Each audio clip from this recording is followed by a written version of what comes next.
హరి ఓం ప్రియపుత్రి పుత్రులారా. గతంలో ఒక సినిమా ఉండేదండి. గతంలో అంటే పోకిరి తర్వాతనే సినిమా ఏదో గుర్తులేదు. ఆ పోకిరి సినిమాలో ఒక హీరో వర్సెస్ ప్రకాష్ రాజ్కి నంబర్ 1 బంటు. ప్రకాష్ రాజ్ తర్వాత లీడ్ చేస్తూ ఉంటాడు ఆ మాఫియా సంస్థ వర్గాన్ని. వాడు మీటింగ్ అంటూ పండుగాడిని పిలిస్తే, అన్నయ్య ఈ తొక్కలో మీటింగ్ ఏంటో నాకు అర్థం కావట్లేదు, మొత్తం 10 మంది ఉన్నారు, వేసేస్తే ఇంటికి వెళ్ళిపోవచ్చు అంటే ఒక క్యారెక్టర్ ఉంటుంది. ఏంట్రా దిమాక్కుందా, నిన్నగాక మొన్నొచ్చి అంటూ ఆ వేషం వేసిన వాడిని, ఆ నటుడిని అప్పుడు వెంటనే ఆ పండు అనే మహేష్ బాబు వేసిన వేషం ఎప్పుడు వచ్చామన్నది కాదన్నయ్య, బుల్లెట్ దిగిందా లేదా అంటూ ఇవి కూడా బాగా ట్రోల్ అయినటువంటి డైలాగ్స్. అలాగా నిన్నగాక మొన్నొచ్చి అని ఆ డైలాగ్తోనే ఆ నటుడికి తర్వాత మంచి గుర్తింపు లభించింది.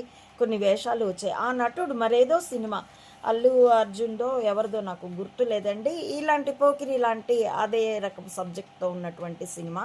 దానిలో అవినీతి పరులైనటువంటి రౌడీలు, మాఫియా సభ్యులు ఒక డాక్టర్ని తమకి అనుకూలంగా రిపోర్ట్ ఇవ్వవలసిందిగా వచ్చి అప్రోచ్ అవుతారు. ఆ వేషం ఈ నటుడు వేశాడు. ఏమంటాడంటే, నేను ఒప్పుకోను, అధర్మానికి నేను లొంగను, ఈ డాక్టర్ని మీరు కొనలేరు. వాడేదో 5 లక్షల దగ్గర బేరం మొదలెడతాడు. వాళ్ళు వెంటనే 10 లక్షలు అంటారు, డాక్టర్ని మీరు కొనలేరు. 15 లక్షలు, నన్ను మీరు కొనలేరు. 20 లక్షలు, నేను అమ్ముడు పోను. 25 లక్షలు, అమ్ముడు పోను. 30 లక్షలు, అమ్ముడు పోను. 50 లక్షలు, అమ్ముడు పోను. 1 కోటి, అమ్ముడు పోను. 2 కోట్లు, అమ్ముడు పోయా అంటాడు.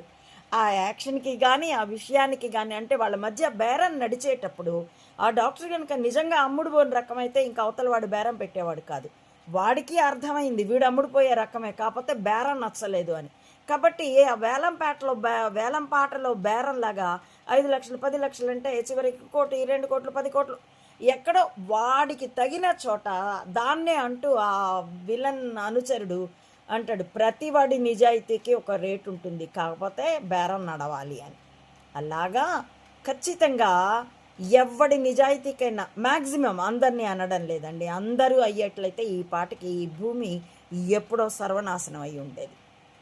అందరూ కాదు, కానీ మ్యాక్సిమం సభ్యులు 100కి 95% ఇలా అవినీతి పరులు, అవినీతికి లొంగేవాళ్ళు లేదా భయపడి అవినీతికి సహాయంగా పనిచేసేవాళ్ళు ఉన్నందునే ఇలా నడుస్తుంది.